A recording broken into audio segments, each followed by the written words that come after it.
அவருடைய சித்தம் என்னன்னா, அவருடைய வார்த்தை தான் அவருடைய சித்தம். இங்க வேதத்துல சில பொதுவான தேவ சித்தங்கள் இருக்குது. இத ஃபாலோ பண்ணீங்கன்னா, இத பின்பற்றினீங்கனாலே, உங்களை குறித்த நோக்கத்தையும், திட்டத்தையும் தெரிந்து கொள்ளலாம்.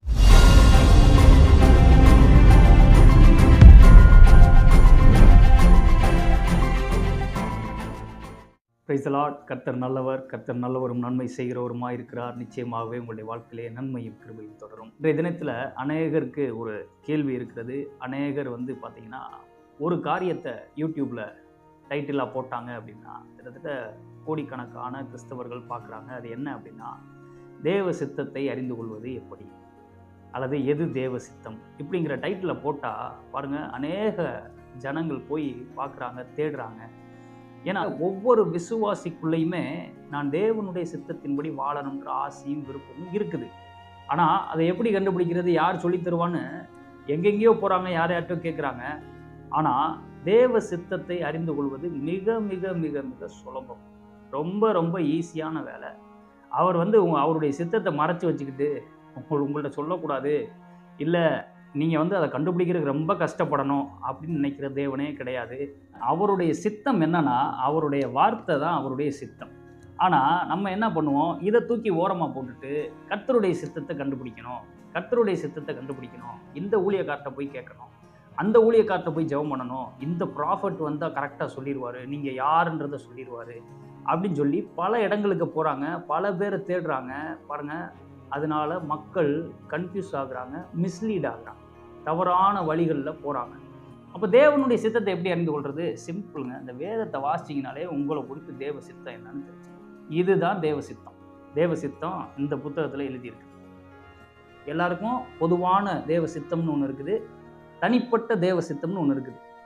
எல்லாருக்கும் பொதுவான தேவ சித்தம்னு ஒன்று இருக்கு இல்லைங்களா? அதில் நீங்கள் நடக்க ஆரம்பிச்சிங்கனாலே, அதன்படி வாழ ஆரம்பிச்சிங்கனாலே, உங்களை குறித்த தனியான தேவ சித்தம் என்னன்றதை எளிதாக கண்டுபிடிச்சிருவீங்க. தேவனே அந்த பாதையில் எளிதாக உங்களை நடத்திடுவார். வேறு நீங்கள் கஷ்டப்பட வேணாம், எந்த ப்ராப்பர்ட்டியும் போக வேணாம், எங்கேயும் போக வேணாம், எதுவுமே பண்ண வேணாம். ஜஸ்ட் இந்த புத்தகத்தை எடுத்து வாசிங்க, தியானிங்க, ஜெபம் பண்ணுங்க. இதில் அநேக தேவ சித்தம்ன்ற வார்த்தைகளை எடுத்து தியானிங்க.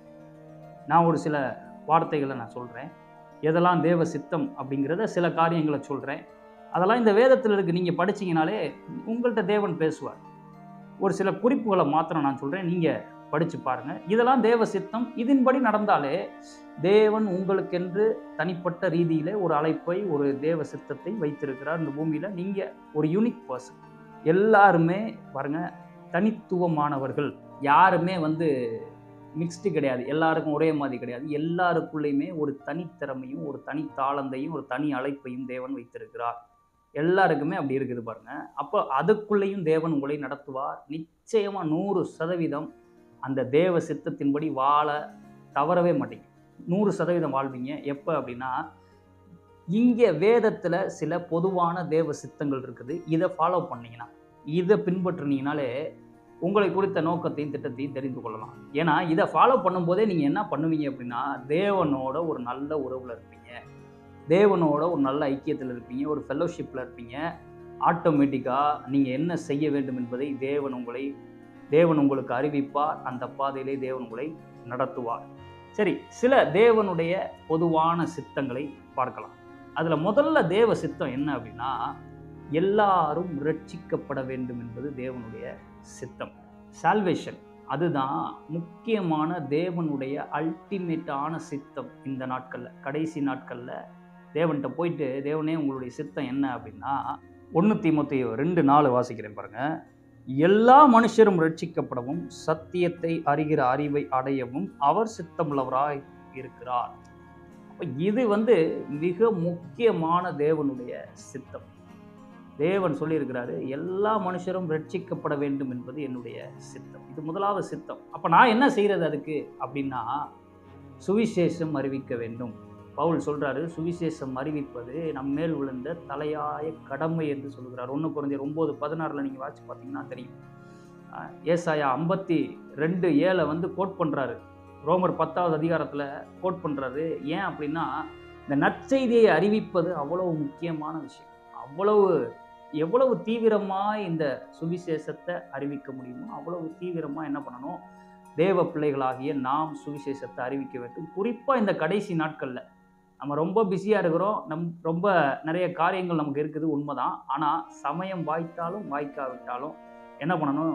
திருவசனத்தை ஜாக்கிரதையாக பிரசங்கம் பண்ணணும். அப்படின்ற மாதிரி சுவிசேஷத்தை ஞானமாக என்ன பண்ணிடணும்? பிரசங்கம் பண்ணிடணும்.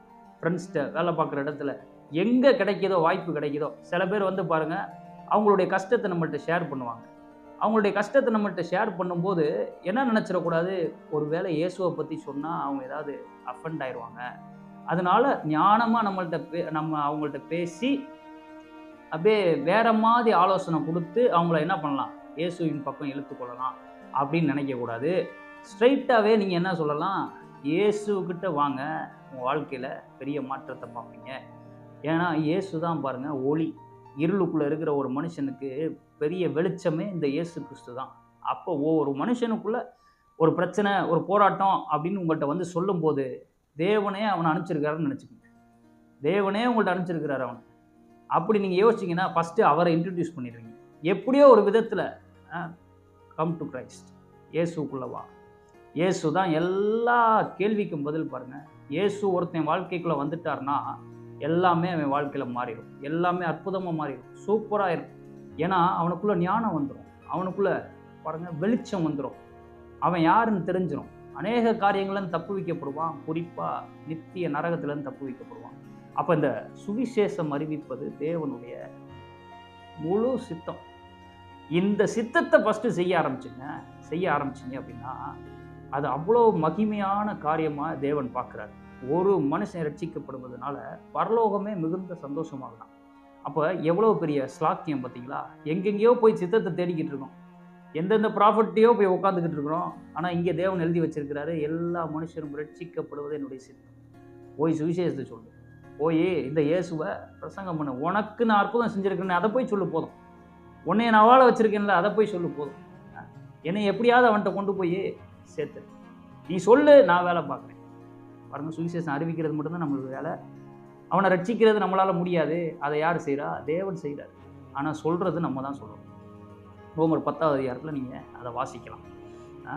போய் பிரசங்கம் பண்ணணும், யாராவது ஒரு ஆள் சொல்லணும். சொன்னீங்கன்னா கண்டிப்பாக தேவன் என்ன பண்ணுவார்? கிரியை செய்வார். அப்போ சுவிசேஷம் அறிவிப்பது தேவனுடைய சித்தம். இப்படி அநேக சித்தங்கள் இருக்குது. அன்பு கூறுறது தேவனுடைய சித்தம். 1 கொரிந்தியர் 13 அதிகாரமே என்னன்னா அன்பு கூறுறதை பற்றி தான் பேசுது. 1 யோவான் புஸ்தகமே எதை பற்றி பேசுது? அன்பு கூறுறதை பற்றி தான் பேசுது. இன்னும் சொல்லாமல் பவுல் சொல்கிறாரு, அன்பு கூறுறதுனால முழு நியாயப்பிரமாணத்தை நீங்கள் என்ன பண்ணுறீங்களா? கடைபிடிக்கிறீங்களா? அப்போ அன்பு கூறுறது தேவனுடைய சித்தம். எல்லார் மேலேயும் அன்பாக இருக்கணும். கிறிஸ்தவர்கள் குறிப்பாக நாம் ஒருத்தன் மேலே பகையாக இருக்கிறோம், கசப்பாக இருக்கிறோம் அப்படின்னா தேவன் வந்து அதில் பிரியப்படுகிறவர் அல்ல. ஏன்னா 1 யோவான்லாம் நீங்கள் வாசித்து பார்த்தீங்கன்னா ரொம்ப பயங்கரமாக சில வார்த்தைகள்லாம் போட்டிருக்குது. காண்கிற சகோதரன் நேசிக்காத நீ காணாத தேவனிடத்தில் அன்பு கூறுவது எப்படி அப்படின்னு போட்டிருக்க. இப்போ எவ்வளவு தூரம் அந்த அன்பை தேவன் விரும்புகிறார். நீங்கள் அன்பு கூற வேண்டும் என்று தேவன் விரும்புகிறார். பேதுரு போய் கேட்குறாரு, ஆண்டவரே சகோதரனை எத்தனை தடவை மன்னிக்க? 7 தடவை மன்னிச்சா போதுமா? யார் மேலேயே ரொம்ப கோபமாக இருந்திருக்காருன்னு நினைக்கிறேன். 8ஆவது தடவை போட்டுருவான் அவனை. 7 தடவை. ஏன்னா அவர் ஏற்கனவே கத்தி எடுத்து வெட்டுறாள். இயேசு இருக்கும்போதே கத்தி எடுத்து ஒருத்தன் காதை வெட்டி விட்டார்.